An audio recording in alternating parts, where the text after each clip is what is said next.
देखिए नीचे जो तस्वीरों में आपको शख्स दिख रहे हैं इनको यदा कदा आपने निश्चित तौर से सोशल मीडिया पर इनके वीडियोस जरूर देखे हैं। जी हाँ, ये विकास दिव्यकीर्ति सर हैं और इनकी संस्थान को भी अब सील किया गया है। ये सील इसलिए हुआ है कि पिछले दिनों जब दिल्ली में बेसमेंट वाली घटना होती है, 3 छात्रों को अपनी जान गंवानी पड़ती है, उसके बाद तमाम जो कोचिंग संस्थान है उसकी जांच में पाया जाता है कि कई कोचिंग संस्थान है जिसके बेसमेंट में बाकायदा कोचिंग व्यवस्था को उत्पन्न किया गया है, मतलब वहाँ पढ़ाया जा रहा है। और ऐसे में विकास दिव्यकीर्ति सर का भी कोचिंग संस्थान सील किया गया है। जब ये घटना घटित होती है उसके बाद ये प्रशासन व्यवस्था हरकत में आती है और तमाम बड़े बड़े शिक्षाविदों के कोचिंग संस्थान इस वक्त दिल्ली में सील किए गए हैं।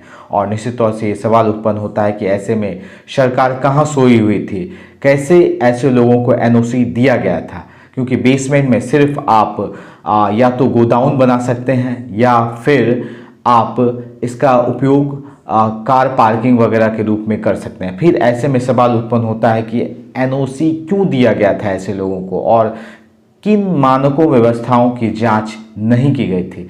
सवाल कई हैं लेकिन जवाब अभी भी लोग तलाश रहे हैं कि ऐसे शख्सों को, ऐसे लोगों को यहाँ पे एनओसी कैसे मिल गया। और दिल्ली ही नहीं, केवल दिल्ली के बाहर आपको हम बताते चले कि कई जगहों पर कोचिंग संस्थान भारी मात्रा में चलते हैं। जितने भी मेट्रोपॉलिटन सिटीज़ हैं वहाँ पे कोचिंग संस्थान चलते हैं। क्या उन तमाम कोचिंग संस्थानों के मानक, मतलब सुरक्षा व्यवस्था की जांच होती है? और कई दफ़ा जब आपको याद होगा कि पिछले साल भी दिल्ली में आईएस एक कोचिंग संस्थान में आग लगी थी और आग में कई बच्चे छत से कूद रहे थे अपनी जान बचाने के लिए, क्योंकि वहाँ पे आपातकालीन स्थिति में किसी भी आपातकालीन द्वार को बनाया ही नहीं गया था। और दिल्ली के बेसमेंट वाली घटना में भी यही हुआ, क्योंकि वहाँ पे आपातकाल वाली कोई भी दरवाज़ा या खिड़की नहीं बनाया गया था जिससे बच्चे अपनी जान बचा पाते, या अगर कोई और भी व्यक्ति फंस जाता तो वह अपनी जान बचा सकता। क्या ऐसे सिस्टम में, ऐसे व्यवस्थाओं की जांच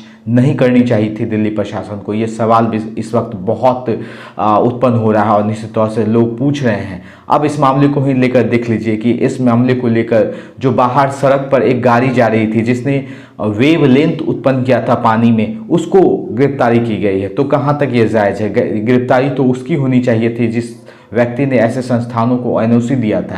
गिरफ्तारी उसकी होनी चाहिए थी जिन्होंने नालों की सफाई उस एरिया में बराबर समय से नहीं किया था और यही वजह रही है कि पानी की व्यवस्था, वहाँ ड्रेनेज सिस्टम सही से नहीं चल रहा था और यही वजह से शायद 3 व्यक्ति को अपनी जान गंवानी पड़ी थी।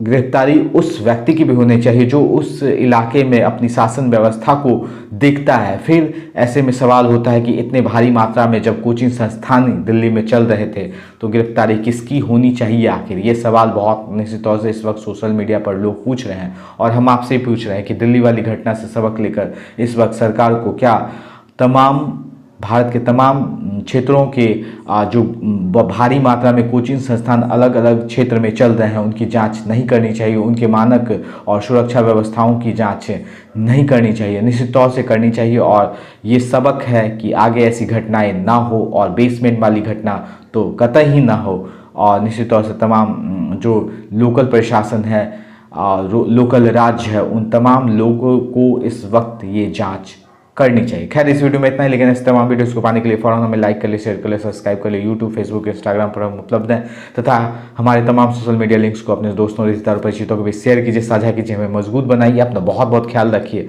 बने रहिए हमारे साथ और देखते रहिए कटिहार लाइव।